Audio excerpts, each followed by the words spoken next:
Dito sa Papa Dudut Stories, ikaw ay hindi nag-iisa.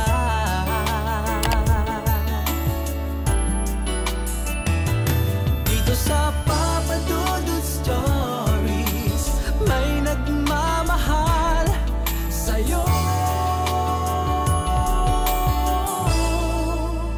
Papa Dudut Stories, Papa Dudut Stories.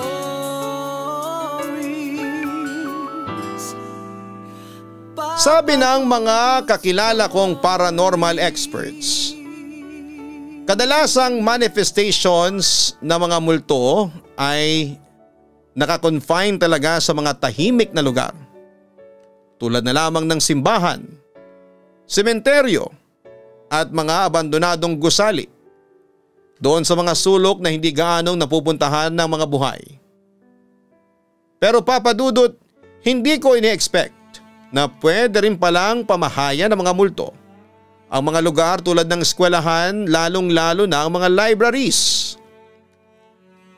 Ako nga pala si Pia, 21 years old at kasalukuyang junior college student ng isang university sa Intramuros, Manila. Ikakwento ko sa inyo ang isa kong nakakatakot na experience sa isa kong pinasukang Dominican College sa Intramuros na hanggang ngayon ay hindi ko pa rin makalimutan. Mahigit na 400 years ang school namin kaya posible talagang pamahayan siya ng mga multo. Pero hindi yun gaanong nagmamanifest dahil nga sa mga paring naroroon. Yun nga lang ay may mga pagkakataon na merong mga poltergeist na mga activities lalo na sa room 211, 2112 at 213 sa second floor, science lab at sa fourth floor sa buong student center building at sa mga library sa St. Thomas building. At ang nakakatakot ko talagang experience ay nangyari sa isa sa mga library doon sa third floor. Ang totoo niyan ay isa ang library namin sa mga pinakamaraming estudyanteng dumarayo para mag-research. Sa third floor ito nakapwesto at nahahati ito sa 2 kwarto.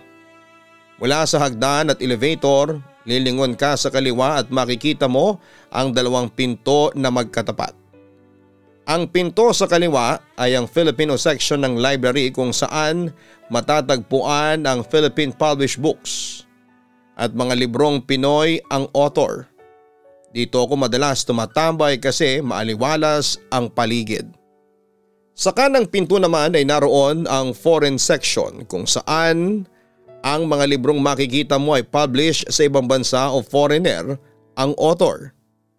Sa kabuuan ay maganda naman ang library ng college namin dahil hitik ito sa mga libro lalo na sa mga tinaguriang hard to find books o yung mga librong may kakaibang topics. At dahil nga sa maraming estudyante ay hindi mo talaga iisipin na pamamahayan ito ng mga multo. Ngunit Papa Dudut, tumagal ako ng 2 taon sa college namin nang hindi pumupunta sa foreign section ng library. Ewan ko ba pero since na pumasok ako sa college namin ay hindi na magandang vibes ko sa library na yon. Kaya hindi ako masyadong pumupunta doon. At kung pumasok man ako, hindi ako nagtatagal at nakakabingi kasi ang katahimikan sa loob. At hindi ako komportable doon. Pero isang hapon nagbago ang lahat nang maisipan kong pumunta sa library namin para mag-aral Papa Dudut. Sobra akong kinilabutan pagpasok ko pa lamang ng kwarto 4:00 ng hapon. Mabibilang lang sa kamay ang mga estudyanteng naroroon. Wala din ang librarian. Ang nagbabantay doon ay isang babaeng student assistant. Balak ko sana magstay doon sa Filipino section pero nadatnang kong puno na ito ng mga estudyante. Kaya nag-decide na lamang akong pumunta sa foreign section ng library. By the way, kailangan kong magstay sa library para mag-review. Hindi kasi ako makapag-aral mabuti sa bahay, maiingay at magugulo ang mga kapatid ko. Sa table namin sa bahaging yon ng library ay 3 kaming nakaupo. 2 kaming babae, 1 lalaki, kaunti lang kaming mga estudyanteng nasa library that day. All of us were busy studying. Mahigpit ang library rules namin. Bawal talaga ang maiingay at maghaharutan sa loob ng library. Kaya hindi katakatakang sobrang tahimik ng paligid to the extent na ikaw na mismo ang kikilabutan dahil sa deafening silence sa library. Pero that time ay ayos lamang yon sa akin. Ang importante lamang ay makapag-review ako. Maya-maya'y umalis yung isa sa mga kasama ko sa table, then after a while ay umalis din yung isang lalaki. Nag-isa na lamang ako sa table but I don't mind. Marami pa kasi akong dapat nabasahin at aralin. Habang nagbabasa ako gamit ang isipan ay bigla akong naramdaman na parang may nakatanghod sa likuran ko. Nang lingunin ko yon, wala naman akong nakita but my God, tumayo ang mga balahibo ko. Nakakanerbiyos, marami na rin kasi akong nabalita ang kwento na may mga nagmumultong araw talaga sa aming library. Kaya nga kahit yung mismong librarian on duty ay hindi nag-i-stay sa loob lalo na kapag alam niyang walang estudyante. Affected tuloy ako. Anyway, nagbalik ako sa pagbabasa at inisip ko na lamang na hindi totoo ang multo. Bukod sa may 3 estudyante pang naroroon, bagamat nakapwesto sila sa kanya-kanya nilang mga carrels. Ang mahalaga ay hindi ako nag-iisa, walang dahilan para mag-freak out ako at matakot. Tuloy ang pag-aaral. Maya-maya ay may dumating na babae at naupo sa bandang dulo bahagi ng table na kinaka-okupahan ko. Sa peripheral vision ko lang siya nahagip ng aking paningin. Hindi ko na lamang pinansin, but I was glad. At naroon siya, tuloy ang pag-aaral ko, tuloy ang pagbabasa. Then kailangan ko nang ibalik yung libro and to get another one. Tumayo ako at nagtungo sa bookshelves na magkaharap which form an aisle. Hinahanap ko yung book na kailangan ko. Habang naglalakad ako sa loob ay napansin ko na may tao rin sa kabilang side ng shelves na halos magkakasabay kong maglakad papadudot. Uminto ako sa tapat ng isang book. Uminto rin yung nasa kabila. Although hindi kami nagkakakita ang dalawa, alam kong may tao sa kabilang side. Dahil may siwang na butas ng shelf, kapag kinukuha ko ang libro ay mababakante ang espasyo at makikita ko kung sino ang nasa kabilang side ng shelf.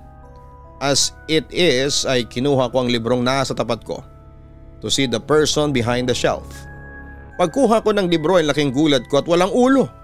Yet ay may katawan dahil kita kong gumagalaw siya sa maliit na siwang ng shelf sa ibaba. Takot na takot ako. Nagtatakbo ako hanggang sa makalabas ng shelf.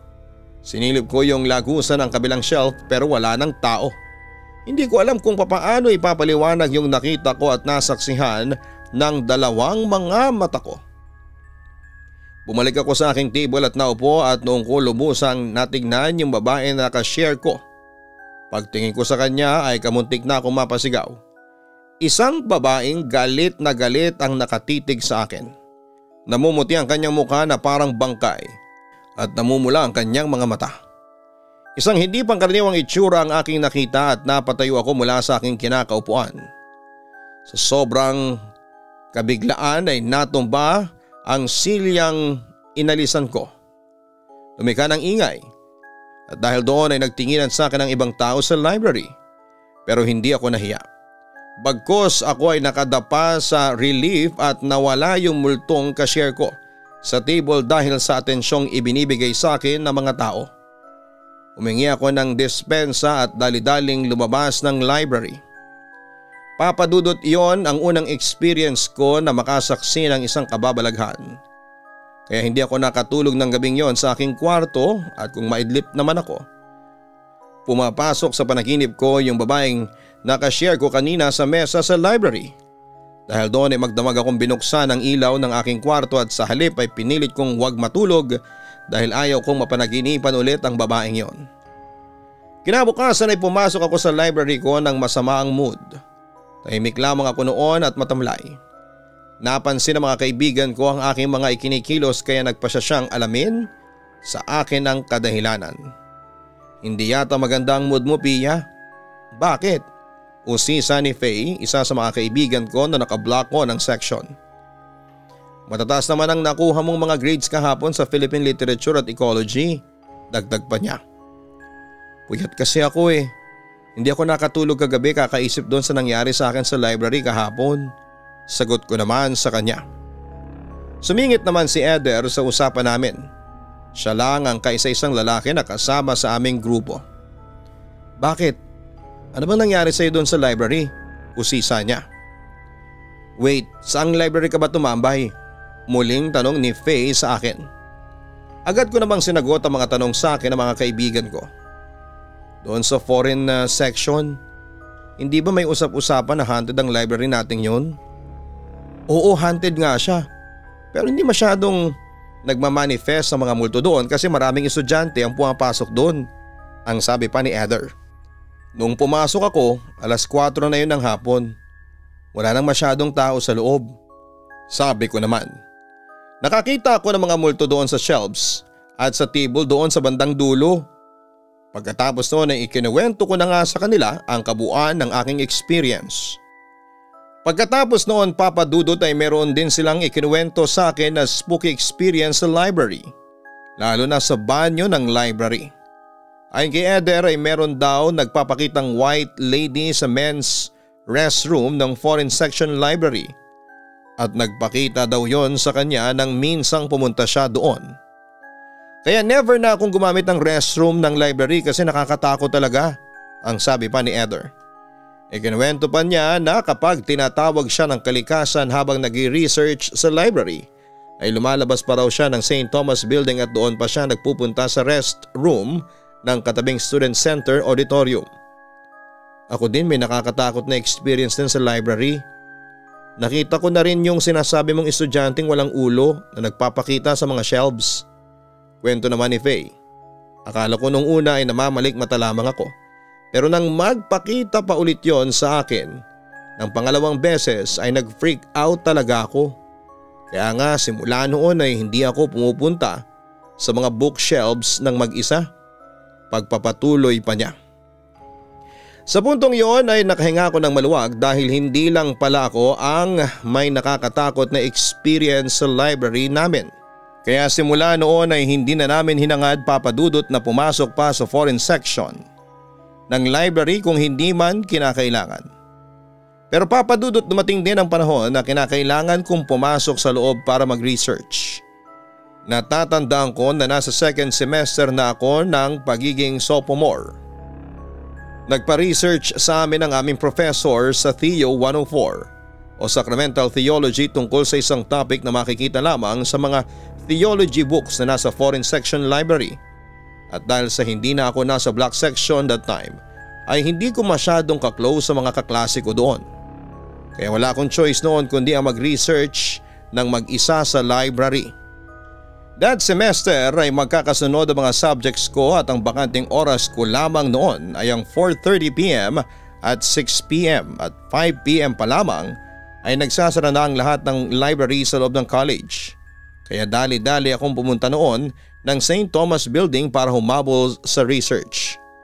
Kaso Papa Dudut, pagpasok ko sa haunted library ay ibang aura, amoy at lamig ang sumalubong sa akin. Nadatnang kong 2 lamang ang estudyanteng nasa loob pero nakapwesto lamang ito sa Karen na nasa bungad. At naroon din ang librarian pero halatang nag-aayos na ito ng kanyang sarili dahil malapit nang magsara ang library. Kaya dali-dali akong pumunta ng computer para hanapin sa catalog ang librong may kinalaman sa topic na pinapahanap ng aking professor. At nakita ko naman siya. Pero ang libro ay nasa gawing dulo ng bookshelf. Malapit sa pinto papunta sa restroom, Papa Dudut. Napabuntong hininga ako at kinakabahang pumunta sa bookshelf. Naroroon pa rin talaga ang eerie vibe at pakiramdam ko noon ay meron talaga akong kasama sa aking likuran. At habang hinahanap ko ang librong kailangan ko, Papa Dudut, ay muli kong nakita sa siwang na butas ng shelf ang estudyanteng babae na walang ulo. Sa sobrang takot ay napatras ako habang nakatingin pa rin sa siwang na butas ng shelf. Sa pagkakataong yon ay dalawang figura na ang nakita ko. Katabi ng estudyanteng walang ulo ay isa pang multo ng babaeng estudyante na may ulo. At masama itong nakatingin sa akin. Agad kong namukhaan ito. Ito yung babaeng nakita ko dati sa dulo ng lamesa. Dahil dito ay napatayo ako pero bigla ding bumagsak sa sahig dahil parang may hindi nakikitang pwersang pumigil noon sa aking mga paa. Sinubukan kong sumigaw para humingi ng tulong pero ang nakapagtataka Papa Dudut. Hindi ito nagre-response sa akin at para bang hindi nila ako napapakinggan. Sumigaw pa rin ako ng tulong pero wala pa rin akong nakukuhang response mula sa akin as if intention na talaga nilang hindi ako pansinin. Samantala ay nakarinig ako ng mga yabag mula sa kabilang panel ng shelf at tila papunta na ito sa pwesto ko. At yun nga Papa Dudut, tumambad sa akin ang dalawang babaeng multo at hinila ng babaeng walang ulo ang dalawa kong paa para ilapit ako sa kanila. That time Papa Dudut ay nag-iiyak na ako sa takot at patuloy pa rin ako sa paghingi ng tulong sa dalawang estudyante at sa librarian na naroon. Pero alam mo ang nangyari Papa Dudut. Kinabahan ako nang bigla silang sabay na tumayo sa kanilang kinakaupuan at sabay din silang humarap sa akin. Agad kong napansin na mapuputla ang kanilang mga balat at ang mata ay pulang-pula. Lalo akong napasigaw sa takot nang dahan-dahan silang lumapit sa akin. Doon ko napagtanto na hindi pala mga buhay na tao ang tatlong yon. Papa Dudut, sa puntong yon ay hinawakan na ng babaeng may ulo ang dalawang kamay ko. Hindi na ako makapalag kasi nawala na ako ng lakas sa sobrang takot. At nang makalapit sa tabi ko ang tatlo pang nilalang na inakala ko mga buhay na tao, lumuhod sila at inilapit nila ang kanilang mga mukha sa akin. Doon Papa Dudut ay naka face to face ko ang mga nilalang na yon. At doon ay sabay-sabay silang sumigaw sa harapan ko. Umi-echo sa aking tenga na para bang galing sa malalim na hukay. At sa labis na takot sa aking nasaksihan ay nawala na ako ng malay. Nagising na lamang ako sa ospital habang naroon sa aking tabi ang aking mga magulang na labis na nag-aalala sa akin. "Mapa, paano po ako napunta dito?" tanong ko sa aking mga magulang. "Nakita ka ng librarian at mga gwardiya na nakahandusay doon sa library ng school ninyo. Walang malay at mahina ang tibok ng iyong puso. Kaya nagpasya silang dalhin ka dito sa ospital." Kwento ng aking ama sa akin. "Ano bang nangyari sa iyo anak?" Concern na tanong naman ni mama sa akin. "Mapa, hindi ko po alam kung maniniwala kayo sa kwento ko. Pero inatake po ako ng mga multo doon sa library. Hindi ko po alam kung bakit yun nangyari sa akin eh. Wala naman akong kasalanan sa kanila." Naiiyak kong kwento. Pagkatapos noon ay idinitalye ko sa kanila ang nangyari nga sa akin doon sa haunted library sa St. Thomas Building. Nasa 400 years na ang eskwelahan ninyo. Kaya hindi na ako magtataka kung may multo doon. Wika ng aking ama. Pero bakit naman noong nag-aaral ako doon wala naman akong naranasang kababalaghan. Maliban na lang siguro doon sa mga usap-usapan noon sa amin na kapag gabi ay may maririnig kang mga nagmamarchang sundalong Hapon. Kwento naman sa akin ng aking ina na isang alumna ng college na pinasukan ko. Actually siya ang nagpursige sa akin na doon mag-aral kasi maganda ang pagtuturo ng mga teacher doon. I agree, magagaling magturo ang mga naging professors ko. Mababait din ang mga kapwa ko estudyante dahil mahalaga sa school namin ang manners ng bawat isa sa amin. Pero dahil sa na-experience kong kababalaghan sa eskwelahang yon, mas nanaisin ko na lamang na lumipat ng eskwelahan. "Sigurado ka anak? Sayang naman kasi ang isang semester kung titigil ka sa pag-aaral," ang sabi ni mama na halatang nanghihinayang. "Sige po, tatapusin ko na lang po itong semester pero sa susunod na semester ay lilipat na po talaga ako ng school. Hindi ako matatahimik kung dito pa ako mag-aaral. Baka maulit pa yung mga naranasan ko kahapon. Ayoko na ma." Naiiyak kong wika. Mabuti na lamang at parehong pumayag ang aking mga magulang sa gusto kong mangyari, Papa Dudut. At yun nga, tinapos ko na lamang ang semester na yon. Habang naroroon ay hindi na talaga ako pumunta sa kahit na anong libraries ng college namin. Kung may pinapa-research man sa akin ay sa internet ko na lamang talaga hinahanap. Kaya noong matapos ko ang semester na yon ay lumabas na ang aking mga grades ay para akong nabunutan ng tinig sa dibdib.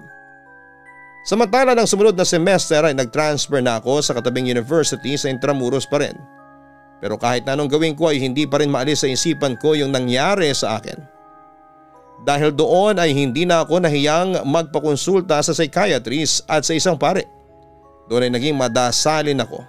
Hanggang sa dumating ako sa puntong unti-unti na akong nakaka-move on sa mga nangyari. At heto ako ngayon, Papa Dudut. Maayos na ulit ang buhay ko bilang isang estudyante. Sinisikap kong makatapos sa pag-aaral para makatulong sa aking pamilya. At ang naging experience ko sa mga nilalang sa library ng dati kong college ang nagbigay daan sa akin para lalong mapalapit sa Diyos. At hindi na rin ako natatakot ngayon kahit na makaharap pa ang mga multong yan. Hanggang sa muli, ako po ang inyong si Papa Dudut. Huwag kalimutan na mag-like, mag-share at mag-subscribe. Maraming salamat po sa inyong lahat.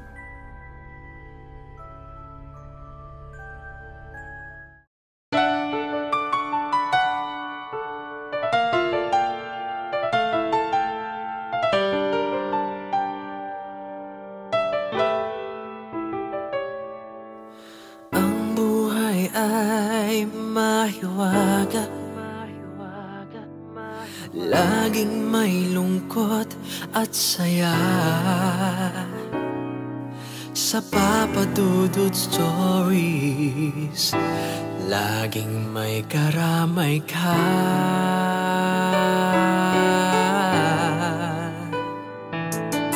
Mga problemang kaibigan, dito ay pakikinggan ka. Sa Papa Dudut Stories, kami ay iyong kasama. Dito sa Papa Dudut Stories, ikaw ay hindi nag-iisa.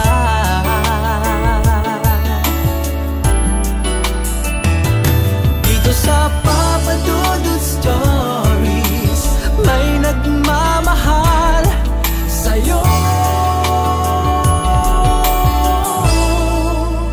Papa Dudut Stories, Papa Dudut Stories,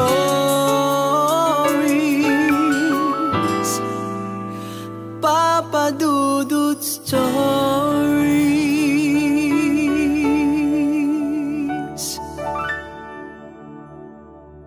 Hello mga ka-online, ako po ang inyong si Papa Dudut. Huwag kalimutan na mag-like, mag-share at mag-subscribe. Pindutin ang notification bell para mas maraming video ang mapanood ninyo. Maraming salamat po sa inyong walang sawang pagtitiwala.